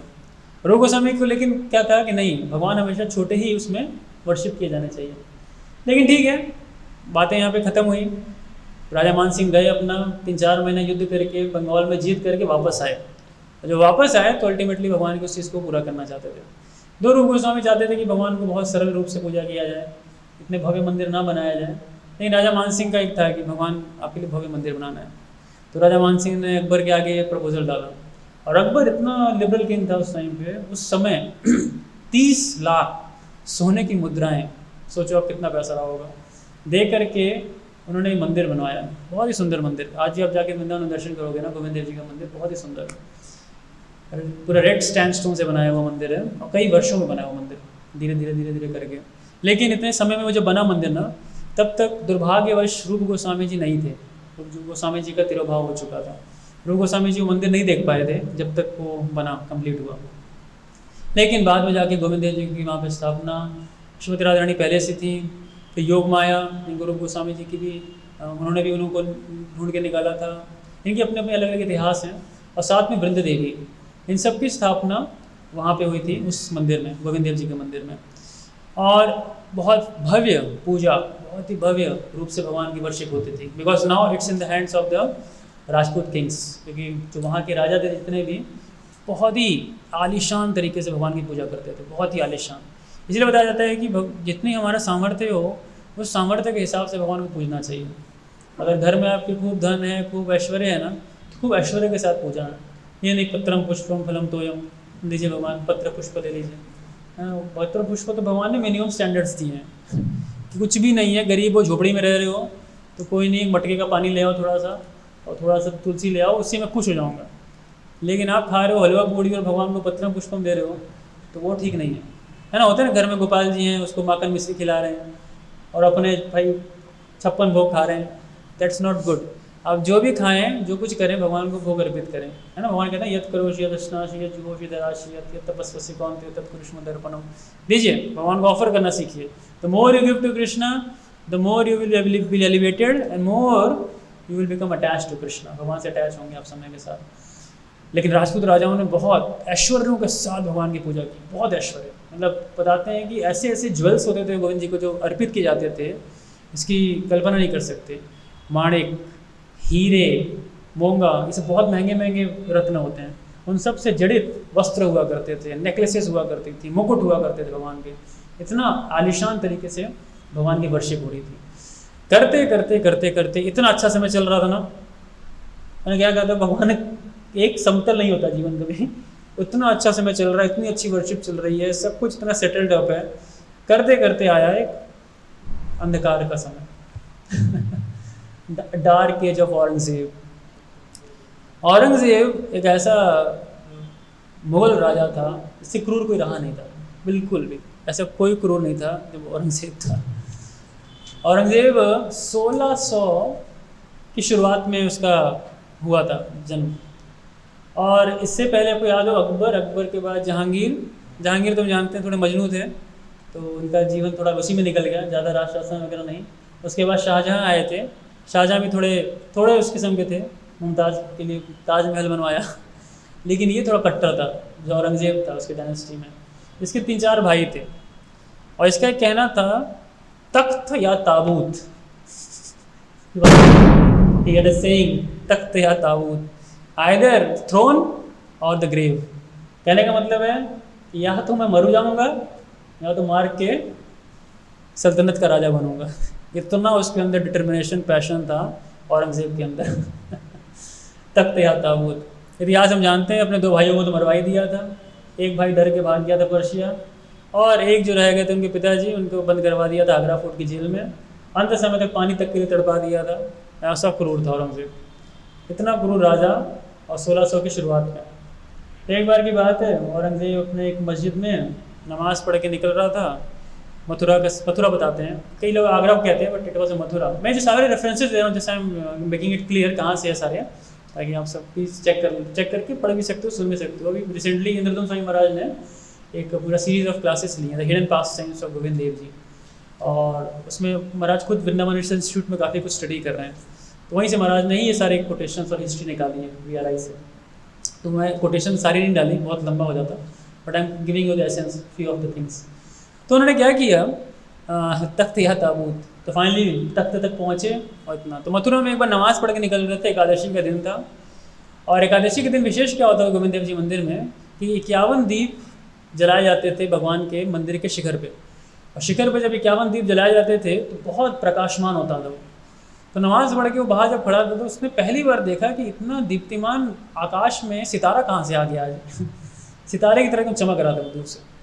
तो उसने पूछा अपने मंत्री वगैरह से, कहाँ से ये चमक आ रही है, इतना बड़ा, मतलब तारा कभी आज से नहीं देखा, इतना बड़ा तारा, इतना चमकता हुआ तारा कहाँ से आ गया। तो राजा ने, मंत्री ने बताया कि ये वृंदावन में गोविंद देव जी का मंदिर है। बोला मेरी सल्तनत में इतना बड़ा मंदिर किसने बनाया? बोला अकबर ने बनवाया। कितने में बनवाया? 30 लाख सोने की मुद्रा में। उसने अकबर को गालियाँ दी पहले तो। बोला कि इतना बड़ा मस्जिद नहीं बनवाया उसने, इतना बड़ा मंदिर बनवाया, और आज तक ही मेरे से बचा कैसे रह गया ये, है ना। क्योंकि अकबर के कुछ चीज़ें देखो अब नहीं है ना, demolition of a temple is possible at any time as it cannot walk away from its place. समझ गया है, क्योंकि हिल नहीं सकता मंदिर ना, चल के भाग नहीं सकता मेरे से, तो इसको तो ख़त्म करना ही ज़रूरी है। और the orders of killing Brahmanas, और ब्राह्मण को मारना, ब्राह्मणों को जो मारने के लिए ऑर्डर्स देता था ना औरंगजेब, तो उसका टारगेट होता था। वो बोलता था कि इतने ब्राह्मण मारने हैं कि रात तक जब आओ वापस ना तो 10 किलो जनेऊ लेके आना मेरे लिए। जनेऊ मात्र 50 ग्राम का होता है जो ब्राह्मण पहनते हैं, तो कितने ब्राह्मणों को मारना पड़ेगा 10 किलो जनेऊ बनाने के लिए? आप सोच रहे हो, इतने ब्राह्मणों को मार के लाना है। और उस समय की जो पॉलिटिकल स्ट्रेटजी होती थी क्या होती थी ना, राजपूत किंग के साथ अलाइंसेस भी होते थे और कई बार लड़ाइयाँ भी होती थी। जैसे मिक्स वन, लड़ाइयाँ भी कई बार, अलाइंसेस भी होते थे, क्योंकि वो सब देख लेते थे किससे युद्ध करना है किससे युद्ध नहीं करना है। तो that way the dynasties used to go. तो औरंगजेब ने जब ये चीज़ देखी कितना बड़ा मंदिर मेरे राज्य में है, तो उसने उसी समय एक घोषणा की, सारे सेना उसी खड़ी थी वहाँ पे, मंत्री वगैरह बड़े बड़े लोग। उसी समय उसने बोला कि ये इस मंदिर का जो चोटी है वो मेरे चरणों पे आना चाहिए, मेरे पैरों पे आगे गिरा के तुम्हें दिखाना है। सैनिकों को टारगेट दिया, तो तोड़ के ला के उसको मेरे ज़मीन पे पैर पे लेके आना है, और कल सुबह ही ये काम करना है, देरी नहीं करनी है, कल सुबह ही निकलना है इस काम के लिए। और ये शाम का समय था। वहीं पे एक राजपूत सैनिक था, उसने सुना इसको और उसको पता चल गया कि ये गड़बड़ है, कुछ जल्दी करना पड़ेगा। रातों रात वो घोड़ा लेके भागा। उस घोड़े का नाम था पवन। पवन या पावन जो भी था, तो वो घोड़ा लेके भागा, उसका नाम था तेज गति से भागा, आज भी इसकी हिस्ट्री में रिकॉर्ड है उस घोड़े का नाम। और उसने तेज ड्राइव करते हुए गया और रात के समय जाके शिवराम गोस्वामी जी जो वहाँ के मुख्य पुजारी थे उनको नॉक किया दरवाजे पे, और नॉक करते करते उन्होंने बताया कि क्या है कि आप लोग जल्दी से जल्दी कुछ करिए, अगले दिन कम से कम मुगलों की आधी सेना यहाँ पे आने वाली है और यहाँ तहस नहस करेगी, तो जितना जल्दी हो सके आपको इसको कुछ ना कुछ करना पड़ेगा। शिवराम गोस्वामी ने मतलब ना आँख उमलते हुए बाहर निकल रहे थे, सोचे नहीं कि ऐसा कुछ न्यूज़ सुनने को मिलेगा। भागते भागते भागते मंदिर के ऊपर बहुत बड़ा घंटा बंधा था, ज़ोर ज़ोर से पीटना शुरू किया, ज़ोर ज़ोर से पीटना शुरू किया, और लोगों को बोला आज रात भर का ही टाइम है, रात भर का टाइम है, आज जो करना है रात भर में कर लो, कल तो सब तहस नहस होने वाला, कोई नहीं बचाने वाले। ऐसा रात प्रैक्टिकली मूवी बनानी चाहिए इसको लोगों को। पूरी रात में गोविंद देव जी कहाँ लेके जाए, गोविंद देव जी हम देखा ना विशाल, तो गोविंद देव जी, योग माया, श्रीमती राधा रानी, विंध्य देवी, सबकी डिटीज़ को उठा के एक कुंड था गोविंद देव जी के पीछे मंदिर के, गोविंद कुंड कहते हैं, आज बहुत ही बुरी हालत में है वहाँ पे, गोविंद कुंड में ले जा करके उनको डाला गया। ये गोवर्धन वाले गोविंद कुंड नहीं, डिफरेंट गोविंद कुंड है, उनको पानी के अंदर डाला गया हुआ। अब समय कम है, अब क्या क्या बचाया जाए, तो नॉर्मली अगर भारत में होता ना मंदिर में ऐसा कुछ होता तो पुजारी गहने बचाते, पैसे बचाते, नहीं दौड़ दौड़ के भागते, भाई हीरा बचा लो, मोती बचा लो, सब लूट लेंगे आके, इतना सब राजपूत राजाओं ने दिया है। नहीं, ये बहुत विशेष चीज़ है। उन्होंने क्या बचाया, क्योंकि इसी मंदिर में रूप गोस्वामी और जितने गोस्वामी वगैरह थे उनके ग्रंथ थे, सोचो उनके सारे के सारे ग्रंथ थे जो लकड़ियों के बक्सों में बंद थे, वो लोग उसको उठा के भागे कि इसको बचाना जरूरी है, इसको जला दिया इन लोगों ने तो कभी आने वाली पीढ़ी को नहीं मिलेंगे ग्रंथ। सारे उठा उठा के भागे खेतों में ले आके खूब गहरे गड्ढे खोदे, उसमें इन बक्सों को डाला, मिट्टी से कवर किया इनको, सब बच्चों को और सब औरतों को रातों रात वहाँ से हटाया गया, क्योंकि जानते मुगल आएंगे तो तहस नहस करेंगे, बच्चों को, औरतों को, सबको हटाया गया, सारे के सारे वैष्णवों को वहाँ से हटाया गया, भाई अब छोड़ो मंदिर, अब गया तो गया। लेकिन कुछ भक्त नहीं छोड़ सकते थे, उनका इतना अटैचमेंट था भगवान से कि भगवान नहीं बनाए हैं, भगवान इस मंदिर बनाए हैं, हम कैसे छोड़ के जा सकते हैं इस मंदिर को, तो संभव नहीं छोड़ पाए। वो बोले कि हम इसी मंदिर के पिलर से लिपट के मर जाएंगे, लेकिन हम मंदिर छोड़ के नहीं जाएंगे। और करते करते जो चला गया, जो निकल गया। अगले दिन भारी मात्रा में सेना घुसी मुगलों की और मैसेकर, मतलब कोई भेदभाव कुछ नहीं, मतलब इतने खून बहाए, इतने मारे, बहुतों को मारे। और मारने के बाद तो तोड़ना शुरू किया, तो बताते हैं 2 महीने लगे तोड़ने में, ऐसा नहीं एक ही रात में टूट गया मंदिर, बहुत ही स्ट्रांग मंदिर था, धीरे धीरे तोड़ते इतना समय लग गया। ऊपर के 3 फ्लोर्स टूट गए थे, आज भी जाओगे तो 4 फ्लोर्स नीचे के दिखेंगे, 7 फ्लोर का मंदिर था पूरा। तो अब तक 2 महीने बीत चुके हैं टूटते। तो एक बार फिर शाम के समय की बात, ये औरंगजेब खड़ा था अपने आगरा में, और वहाँ से उसने देखा कि इतना देर क्यों हुआ सेना को, अब तक सेना नहीं आई, सेना को आ जाना चाहिए था इस समय तक वापस। तो मंत्री थे और कई और अन्य लोग थे, उनसे पूछा कि इसका कहाँ पे अंत क्यों नहीं हो रहा इतना जल्दी। और फिर उसने बोला देखिए आप जो कार्य कर रहे हैं ना, वो कार्य ठीक नहीं है। एक व्यक्ति ने ऐसे हिम्मत करके बोल दिया, क्योंकि इतना समय लगता नहीं है, इतना समय लगता है नहीं लग रहा है, इसका मतलब है क्या कि आपके अल्लाह की, ईश्वर की इच्छा नहीं है। तो ठीक है, इतना बोलते ही औरंगजेब को क्रोध आया, और उसने बोला कि तुरंत सेना को आदेश दो, इसको तुरंत खत्म करें यथाशीघ्र और मेरे पास आए। तो इतने समय तक सेना गई हुई, कुछ काम ही नहीं हो पाएगा आपका। इतना बोलते ही समहाउ उस समय इतना जोर का भूकंप आया वहाँ पे, बहुत जोर का भूकंप आया, कहाँ से आया कुछ नहीं पता। और दूर ही बताते हैं हजारों की मात्रा में एक छत्ता था मधुमक्खियों का, वो फट गया, टूट गया। वो टूटा, इतनी हजारों की संख्याओं में मधुमक्खियों ने इनके ऊपर अटैक किया, अकबर के, औरंगजेब के ऊपर, और अटैक करते करते इतना काटा मतलब उसमें डिस्क्रिप्शन महाराज बता रहे थे कि अंदर जैसे ये हमारे कुर्ते होते हैं ना, इसके अंदर का स्थान होता है, इसमें से घुस घुसे काटा अंदर, तो कोई स्थान नहीं छोड़ा, इतने मधुमक्खियों ने काटा उसको। और काट के वो जब बेचारा चित होकर ज़मीन पे गिर पड़ गया औरंगजेब, तो उसको समझ में हुआ कैसे, सब क्या हुआ मेरे साथ। तब वहाँ के फिजिशियन ने बताया कि देखिए अब आपको इसको बंद कराना पड़ेगा, इस संदेश को समझिए, ये संदेश यही है कि ये तो संदेश हल्का सा भगवान ने दिया है, लेकिन अब तुड़वा रहे हैं आप, जो ना गलत है। तब उसको थोड़ी अकल आई और उसके बाद उसने उसको बंद करवाया और पूरी की पूरी आर्मी को बुलाया। तो 4 फ्लोर आज बचे के बचे रहेगा, लेकिन अब तक 2 महीने तक किसी ने हाथ नहीं लगाया गोविंद देव जी को और किसी को, सब लोग पानी के अंदर ही हैं इस समय। अभी क्या है, अब उनको निकालें, पहले सेना जाए उसके बाद निकालेंगे। सेना गई, पूरा व्रज खाली हुआ, वृंदावन खाली हुआ, हिम्मत करके सबने निकाला। अब ये तो समझ में आ गया कि औरंगजेब का राज है, कभी भी कुछ हो जाएगा। वो तो किस्मत अच्छी थी कि उस राजपूत सोल्जर ने आके बता दिया हमें अभी गोविंद देव जी को हटाना है, यहाँ से लेके जाना है। बड़ा सिस्टमेटिक प्लानिंग की गई। दो बैलगाड़ी बुक की गई, और एक में राधा गोविंद जी, योग माया, कृष्ण राधा रानी, और एक में विंध्या देवी। विंध्या देवी की डिटेल्स बहुत बड़ी और बहुत भारी हैं, रखी गई, और उनको फिर एक सिस्टमेटिक तरीके से ट्रांसपोर्ट किया जा रहा था। सिस्टम क्या किया था उसको ट्रांसपोर्टेशन का, कि आगे आगे चलते थे। अब देखिए बड़े इंपॉर्टेंट है, हमारे जो गुर्जर और जाट भाई लोग हैं उनका बहुत बड़ा रोल है। उनका सबसे बड़ा रोल क्या है कि they are also kshatriyas, they are like fighters, लेकिन थोड़े इंडिपेंडेंट फाइटर्स हैं, वो ऑर्गेनाइज फाइटर्स नहीं हैं, इंडिपेंडेंट फाइटर्स। तो उनको लिया गया साथ में, और उनको बोला कि आगे आगे आप लोग चलना, और कहीं भी कुछ खतरा हो कुछ हो तो ज़ोर ज़ोर से घंटा बजा देना।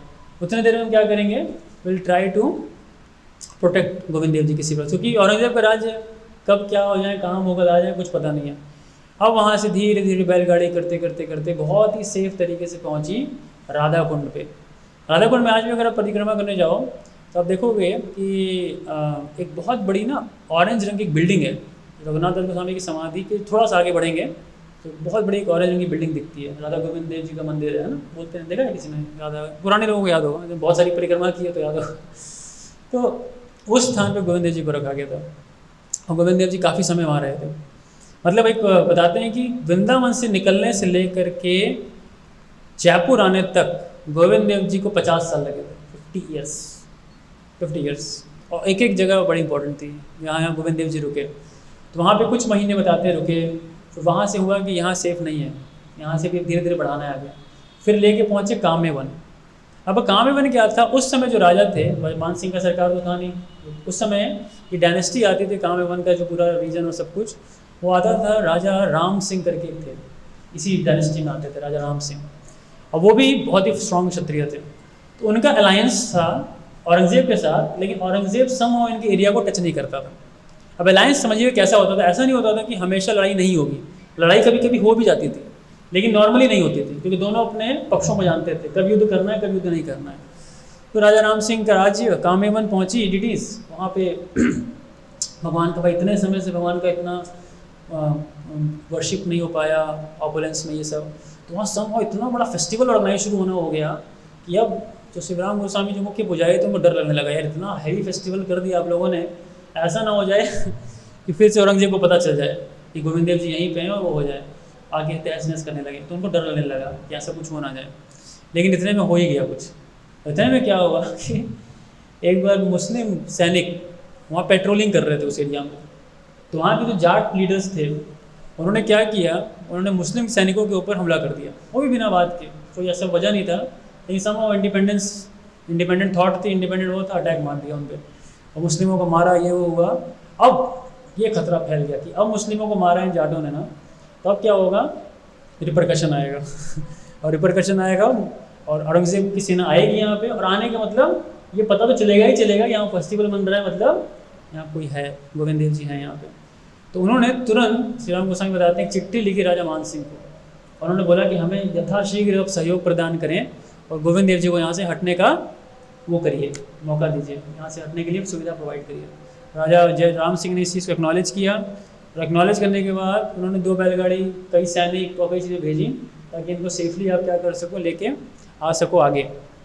लेकिन अब यहाँ बड़ी एक विशेष घटना होती है, तो सारी डिटीज़ अपने अपने बैलगाड़ी में बैठ रही थी, गोविंद देव जी बैठ गए, राधा रानी बैठ गई, योग माया बैठ गई, समहाउ विंध्य देवी नहीं बैठी। विंध्य देवी स्वप्न में आई शिवराम गोस्वामी के, और बोली कि मैं नहीं जाऊंगी व्रत छोड़ के, मेरे को व्रत से नहीं जाना है बाहर। कृष्ण के क्या है, कृष्ण तो आज भी क्या, पहले भी व्रत छोड़ के जा चुके हैं, कृष्ण का इतिहास पुराना है, 5,000 साल पहले भी व्रत छोड़ के जा चुके हैं, तो आज भी जा रहे हैं तो कोई विशेष बात नहीं है। तो कृष्ण तो व्रत छोड़ के जा सकते हैं, लेकिन अगर मैं चली गई व्रत छोड़ के तो क्या होगा, इस वृंदावन में जितने ब्रजवासी हैं उनका विश्वास ही खत्म हो जाएगा, इस व्रत से वृंदावन से विश्वास खत्म हो जाएगा कि विंध्य देवी जब चली गई तो हमें सेवा में कौन नियुक्त करेगा, तो विंध्य देवी मेरा तो रहना बहुत आवश्यक है यहाँ पर, तो मैं नहीं जा सकती। तो विंध्य देवी ने मना कर दिया। आज भी आप कामेवन जाओगे तो विंध्य देवी का मंदिर है, विंध्य देवी वही है जो श्री रूप गोस्वामी जी की पूजा करते थे, और बहुत ही सुंदर डिटीज़ हैं। लेकिन विंध्य देवी नहीं गई व्रत से बाहर, जस्ट व्रज की महिमा को स्थापित करने के लिए, और वहाँ से उन्होंने टाटा बाय बाय कर दिया राधा गोविंद देव जी को। राधा गोविंद देव जी, सॉरी योग माया नहीं थी, योग माया के पीछे का इतिहास मेरे को याद नहीं आ रहा अभी, बट गौर गोविंद थे, राधा गोविंद और गौर गोविंद। हाँ, ये सारे क्या हुए, उस कार्ट में बैलगाड़ी में बैठ के आगे बढ़े तो एक बारसन ऐसे करके एक स्थान आता है, बीस इसका नाम है। तो वहाँ पे बहुत ही कहते हैं एकदम एकदम एकदम एकदम बताया जाता है एकदम बहुत ही एकदम हम्बल तरीके से भगवान रहे, झोपड़ी में रहना, बहुत ही मिनिमम ऑफरिंग्स मिलना भगवान को, लेकिन किसी प्रकार से भगवान उस समय तक रहे। लेकिन जो पुजारी थे ना शिवराम गोस्वामी जी, उनको ये अच्छा नहीं लग रहा था, उनको लग रहा था भगवान को कुछ ऑपुलेंट वे में होना चाहिए। तो ना फिर राजा को पत्र लिखा कि आप कोई अच्छी व्यवस्था करके दीजिए गोविंद देव जी के लिए। तो उन्होंने एक स्थान है राजा राम सिंह के टाइम पे, उस स्थान को बोलते हैं गोविंदगढ़, और बोला कि यहाँ पे ले आए डिटीज़ को, और वहाँ पे ला करके उनकी बहुत ही ऑपुलेंस वर्शिप होगी, और ये राजाओं का इतना स्ट्रॉन्ग गढ़ है कि औरंगजेब और कोई भी सेनाएं आ ही नहीं सकती, कभी नहीं आ सकती, वो समहाउ स्ट्रेटेजिकली ऐसा बना हुआ है। कल मेरे से बहुत ही अच्छा एक पॉइंट शेयर कर रहे थे, एक वक्त बता रहे थे राजा जो अपने महल वगैरह बनाते थे ना, बहुत स्ट्रेटेजिकली बनाते थे, जैसे पहाड़ों के ऊपर, और पहाड़ चढ़ के युद्ध करने में आपको बहुत मेहनत लगेगी। उसके अलावा आसपास पानी का सरोवर, इतना बड़ा बड़ा सरोवर होते थे कि आपके हाथी घोड़े आ ही नहीं जाएंगे कभी, तो क्रॉस ही नहीं कर पाएंगे कभी, सेना आधी हो जाएगी आपकी आधी वहाँ पे, और चढ़ते ही चढ़ते उनको मार दिया जाएगा। तो इतना स्ट्रेटेजिकली अपने महलों को बनाया करते थे। तो गोविंदगढ़ ऐसा ही एक महल बनाया था राजा राम सिंह ने, और जब भी वो लड़ाई करके कहीं से आते थे युद्ध करके, तो अपना जो लेजर टाइम, फ्री टाइम वहीं पे बिताते थे थोड़ा। तो ये गोविंदगढ़ स्थान था। उस स्थान पे श्री राधा गोविंद देव जी 25 वर्ष रहे, 25 ईयर्स, और बहुत ऑपुलेंस में भगवान की वर्शिप होती थी, बहुत कुछ होता था। लेकिन दुर्भाग्यवश 1688 के आसपास बताते हैं, वो टाइम था जब ये शिवराम गोस्वामी जो मुख्य पुजारी थे उनका, ही लेफ्ट द वर्ल्ड, और वो पुजारी थे जिन्होंने सबसे ज़्यादा समय गोविंद देव जी की पूजा की थी, इतने लंबे समय तक वर्शिप की थी उन्होंने। और उसी के कुछ वर्षों बाद, 8 महीने बाद बताते हैं कि राजा राम सिंह का भी निधन हो गया था, वो भी गुजर गया था। इससे पहले थे राजा जय सिंह वन, फिर राजा राम सिंह, और फिर आए बहुत ही महान एक और वैष्णव राजा जिनका नाम था जय सिंह दो, जय सिंह सेकंड, या उनका एक और नाम था विजय सिंह, और वो ही उनके नाम भी जयपुर बसाया पूरा। And he was a great Vaishnava king, he was a great Vaishnava king. Raja Jai Singh to इनको बोलते हैं, टू मतलब ही वॉज अ डिसेंडेंट, और विजय सिंह वैसे इनका नॉर्मल वो नाम था, सॉरी स्लाइड मिस हो गया। सो हाँ, ओके ओके। सो जिसके बाद राजा जय सिंह राजा थे, और बहुत ही कम आयु हो रहे थे, 54 ईयर्स तक थे राजा, 54 ईयर्स आयु ही थी शायद उनकी, इतनी बताई जाती है। 1700 एंड समवेयर अराउंड 1710 से लेकर के रफली कुछ 1740 के आसपास बताते हैं। तो अब ये राजा का बहुत महत्वपूर्ण भूमिका थी, क्योंकि गोविंद देव जी का इनसे बहुत ही पर्सनल संबंध था। देखिए भगवान, जैसे मैं बता रहा हूँ ना, भगवान को इस दुनिया में एक ही चीज़ खींच सकती है, वो है भक्ति। भगवान को और कोई चीज़ नहीं खींच सकती। वो भक्ति कहाँ पे होगी, कैसे होगी, कुछ नहीं पता। भक्ति कभी वर्ण आश्रम इन सब पे निर्भर नहीं करती है ना। गोविंद देव जी प्रिय डिटीज थे किनके, श्री रूप गोस्वामी के, जो एक अकिंचन वैष्णव, और जय सिंह वो एक राजा। कहाँ से कहाँ तक भगवान आ गए इतना लंबा ट्रैवल करते हुए, किन के थ्रू आए हैं, और कैसे कैसे भक्तों ने सेवा की, किन लोगों ने भक्तों ने सेवा की। तो भगवान किससे सेवा लेना चाहते हैं, कहाँ सेवा लेना चाहते हैं, भगवान ही जानते हैं, उसका आप कुछ नहीं कर सकते। तो sometimes it's very difficult to find out what is the will of Krishna, भगवान की इच्छा क्या होती है, वो क्या करवाना चाहते हैं। गोविंदगढ़, और गोविंदगढ़ से फिर फाइनली जब जय सिंह ने देखा कि गोविंद देव जी स्वयं भगवान उनको अपने ही यहाँ लेके आना चाहिए, तो आमेर लेकर के आए। तो आमेर फोर्ट पे जब लाए ना, तो भगवान को फोर्ट में रखना मतलब गोविंद देव जी के लिए शोभा नहीं करता।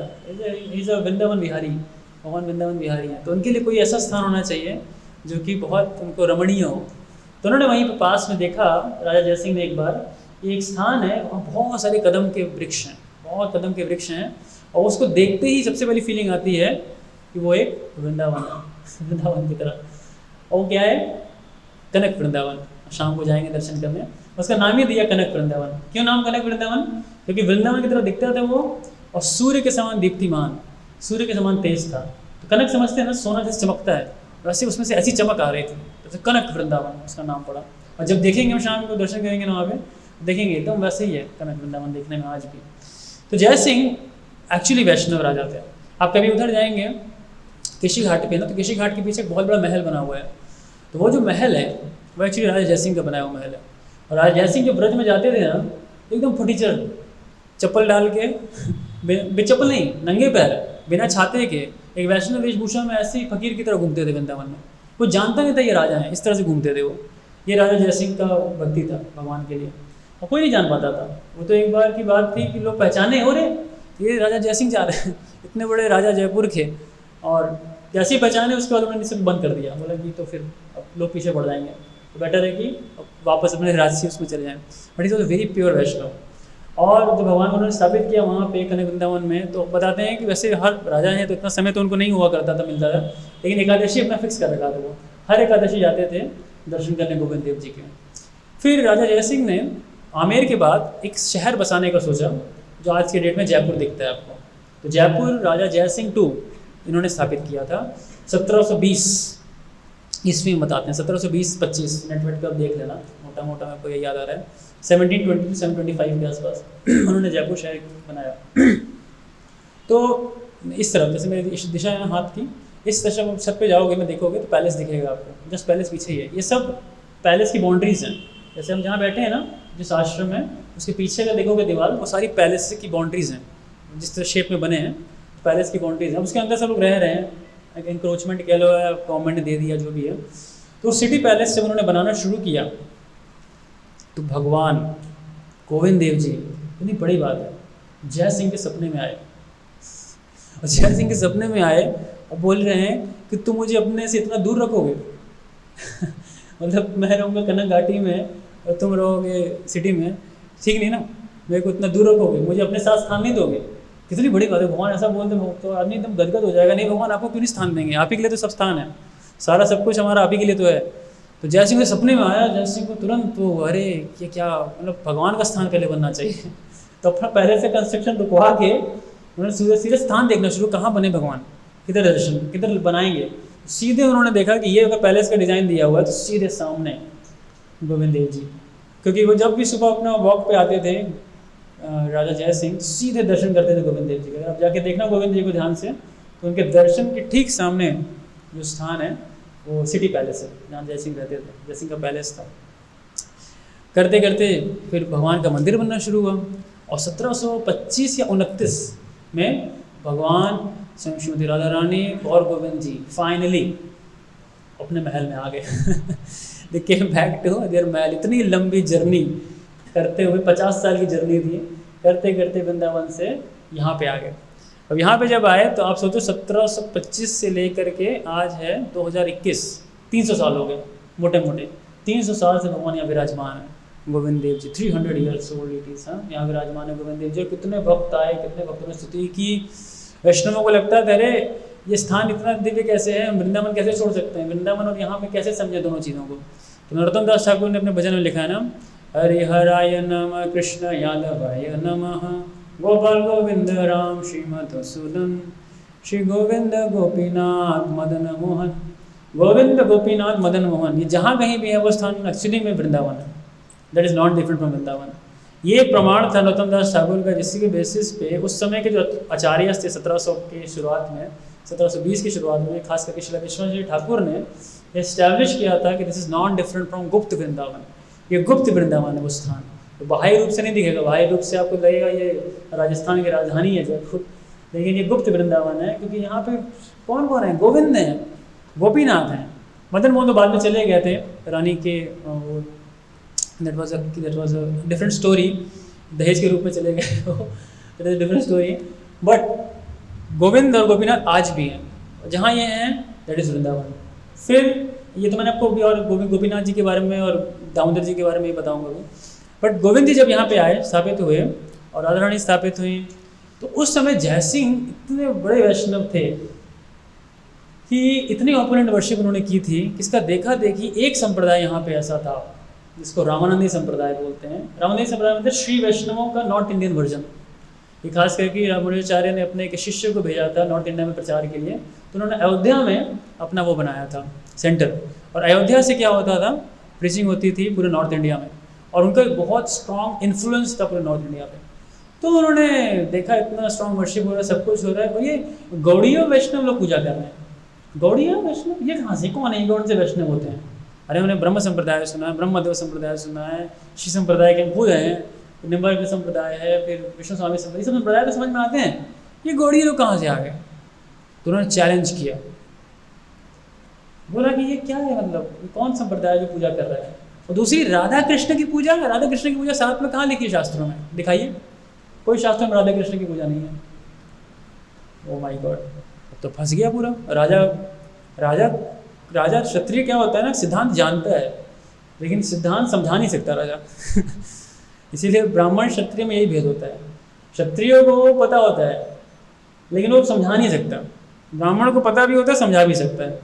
अब राजा को डिबेट नहीं कर सकता रामानंदियों वैष्णवों के साथ, और उनको हर वैष्णव संप्रदाय में एक समानता बना के रखनी है। उन्होंने चिट्ठी लिखी विश्वनाथ ठाकुर को कि अब हमारी वर्षी पे आज आ चुकी है और आज आ गई थी। उन्होंने इतने स्ट्रॉन्ग पॉइंट्स बोले कि प्रैक्टिकली उस प्रेशर में आके राजा जय सिंह को राजा रानी को ऑल्टर से हटाना पड़ा और ला करके अपने महल में रखना पड़ा, और वर्शिप बंद, खाली गोविंद जी की वर्शिप होगी, राजा रानी की वर्शिप हो ही नहीं सकती साथ में। कोई प्रमाण है तो बताइए। अभी सबसे बड़ा चैलेंज, अब राजा करें क्या, राजा को कुछ ऑप्शन ही नहीं दिख रहा है। उधर राजा ने चिट्ठी लिखी विश्वनाथ ठाकुर को, विश्वनाथ ठाकुर बहुत बूढ़े, आ नहीं सकते हैं, तो उन्होंने भेजा अपने एक बहुत ही प्रमुख शिष्य जिनका नाम था बलदेव विद्याभूषण। आप पढ़ ही नहीं पाओगे आप, तो ठीक है, स्लाइड शेयर कर देंगे आप सबसे ग्रुप में, आराम से पढ़ लीजिएगा। थोड़ा सा इसके बारे में लिखा था ताकि आप थोड़ा जान सकें, तो मैं इसको शॉर्ट में बता रहा हूँ। सो बलदेव विद्याभूषण का जो प्राकट्य है वो हुआ था रेमुना। आप सब जगन्नाथपुर यात्रा में जाते हैं ना, तो रेमुना एक स्थान है उड़ीसा में, वहाँ पे। और फिर उन्होंने दीक्षा प्राप्त की थी मध्व संप्रदाय में, उडुपी में, मध्व संप्रदाय में। बाद में वो जब जगन्नाथपुरी आए थे तो वहाँ के एक बहुत बड़े रसिकाचार्य थे, पुरुषोत्तम, मेरा नाम नहीं याद आ रहा, आप चेक कर लेना एक बार नेट पे। तो उनसे उन्होंने फर्दर शिक्षा प्राप्त की थी, और उनके फर्दर कहने पे वो आए थे वृंदावन, और फिर उन्होंने शिक्षा फर्दर प्राप्त की थी श्री विश्वनाथ चंद्र ठाकुर से। विश्वनाथ जी ठाकुर ने जब ये पूरा का पूरा फाइट शुरू हुआ, राधा रानी को एस्टैब्लिश करने का पॉइंट जो था, तो उसमें इन्होंने बलदेव प्रभु, उनका नाम पहले बलदेव प्रभु था, उनको देखा कि he is the best candidate to go to Jaipur और जाकर के वो एस्टैब्लिश कर सकते हैं कि एक्चुअली सत्य क्या है, what's the truth of this worship, है ना। तो बलदेव विद्याभूषण आते हैं राजस्थान, यहाँ पे आते हैं। यहाँ पे आते हैं तो आने के बाद ना बड़े स्ट्रॉन्ग आर्गूमेंट्स होते हैं कोर्ट में, यही जो कोर्ट है यहाँ पे, इसमें बड़ा स्ट्रॉन्ग आर्गूमेंट्स होते हैं, 1-on-1 आर्गूमेंट्स इसको लेकर के। और बलदेव प्रभु ने पढ़ रखी थी श्री जीव गोस्वामी के लिखे षट्संदर। देखिए, आचार्यों के लिखे हुए किताबों को जब तक हम नहीं पढ़ते ना, हम कभी अपने श्रद्धा को बचा नहीं पाएंगे। प्रचार करना और दूसरों को भक्त बनाना तो दूर की बात है, आप अपनी श्रद्धा बचा लें पहले आप ये मान लें, श्रद्धा बचाने का मतलब है अब आप धोती कुर्ता तिलक लगा के अपने शहर में ठाठ से घूम सकते हैं? नहीं, शर्म आती है, हमें अजीब लगता है, हमें लगता है तिलक धोती कुर्ता, अरे ये तो खाली कैंप में पहनने के लिए कैंप में या मंदिर में, इसको पहन के ऑफिस या वो नहीं, चलो बोल नहीं रहे करने को ऐसा, बट लोगों को शर्म आती है, झिझक होती है, अपनी श्रद्धा को प्रोटेक्ट नहीं कर पाते हैं, डर लगता है करने में, नहीं धोती कुर्ता तिलक लगा के जाने में। अपनी श्रद्धा बचाना, दूसरे की श्रद्धा बचाना, इस संप्रदाय की पूरी लाज बचाना, ये तो बहुत बड़ी बात है। तो बलदेव प्रभु ने पूरा का पूरा षट संदर्भ पढ़ा था जीव गोस्वामी का, and he new the perfect arguments behind everything. और उन्होंने वो परफेक्ट आर्गूमेंट्स एक के बाद एक देना शुरू किए, 1-on-1 फाइट, एक वो बोले फिर वो बोले फिर वो बोले फिर वो बोले, एक एक करके शास्त्रा चल रहे हैं। रामानंदियों ने समझ लिया यार इससे तो निपटना मुश्किल है लोहा लेना मुश्किल है, तो एक के बाद एक धज्जियाँ उड़ाए जा रहे हैं हमारे कंसेप्ट में, और उन्होंने को स्टैब्लिश करके ही मानेंगे। तो उन्होंने एक बड़ी रोचक चीज़ कर दी, उन्होंने बोला अच्छा चलो बातें सब किनारे, कुछ प्रैक्टिकल बताओ।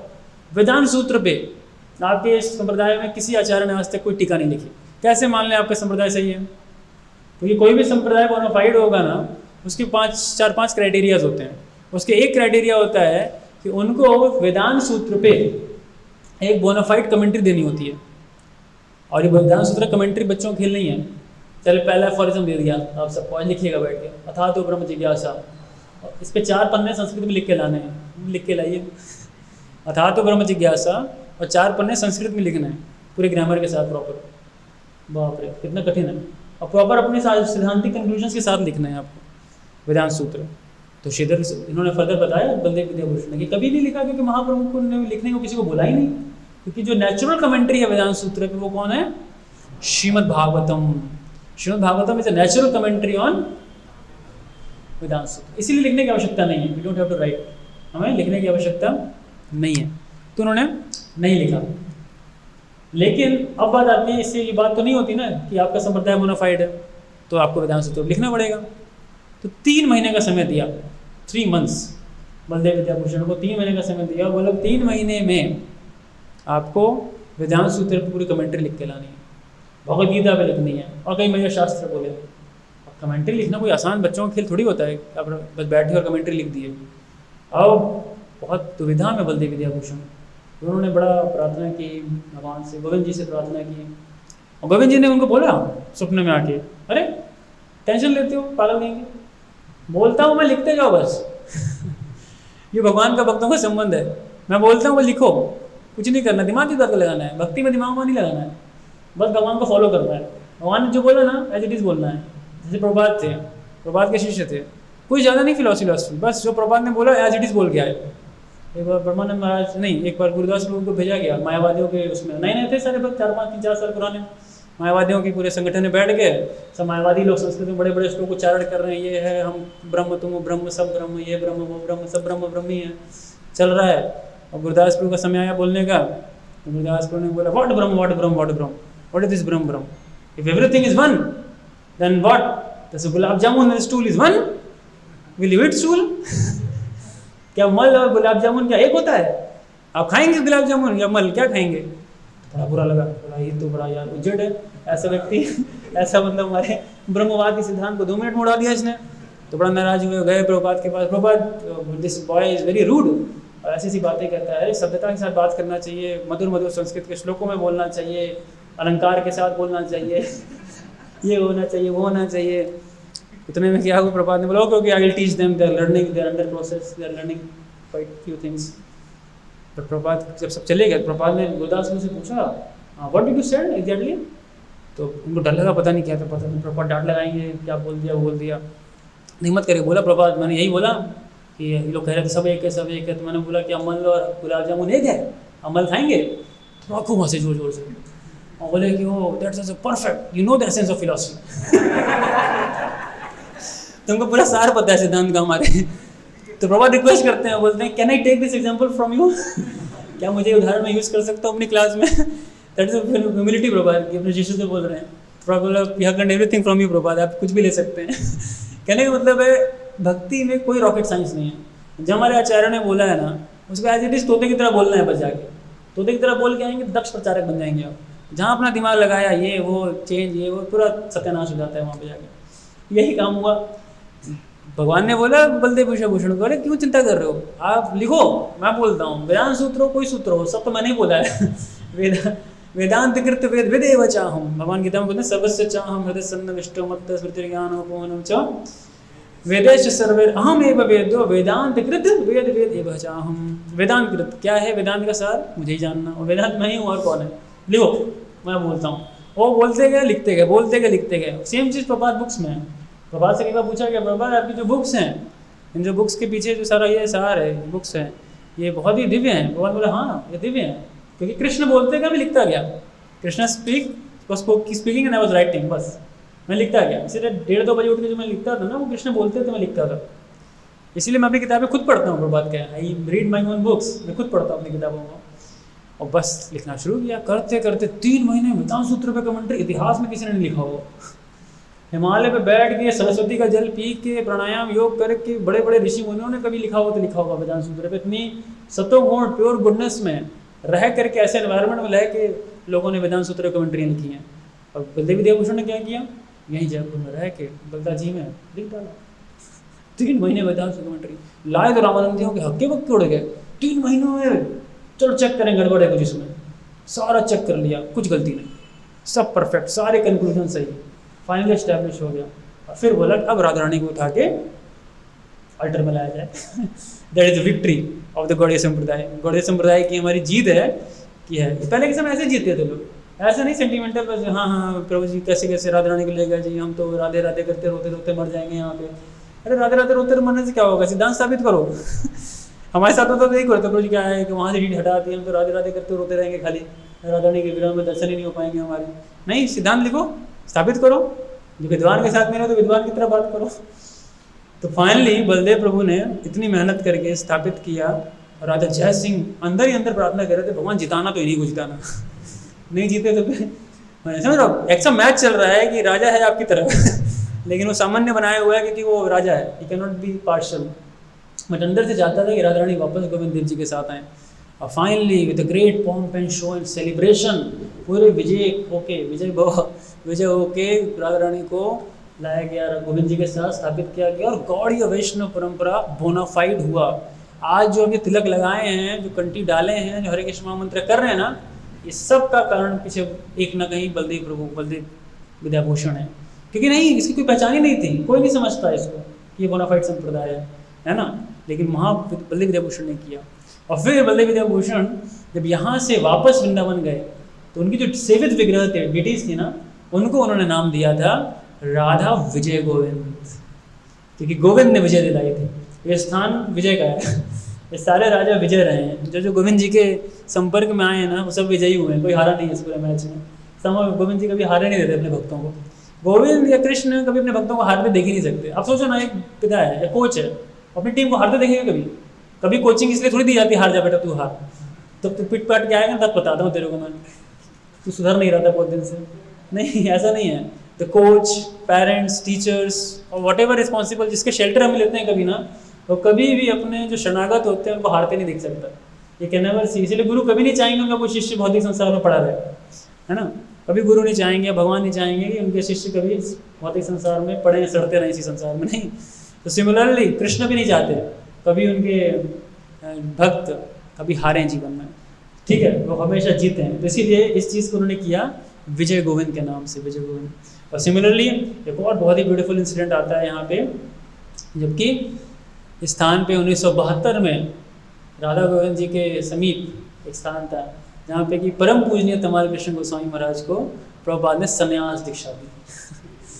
तो हम सब के लिए बहुत एक कनेक्टिंग स्थान है, हम बहुत कनेक्ट कर सकते हैं इस स्थान से।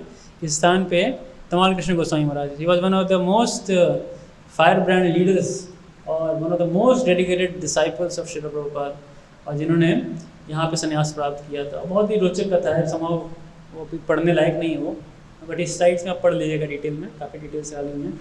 और यहाँ पे इस स्थान पे 1972 में तमाल कृष्ण महाराज को प्रभुपाद ने संन्यास दिया। श्री राधा गोविंद देव जी की, श्री राधा गोपीनाथ की, श्री राधा विनोदी लाल की, श्री राधा दामोदर की, अनंत कोटि वैष्णव वृंद की, जय गौर प्रेमानंदे। तो धन्यवाद आप सबका।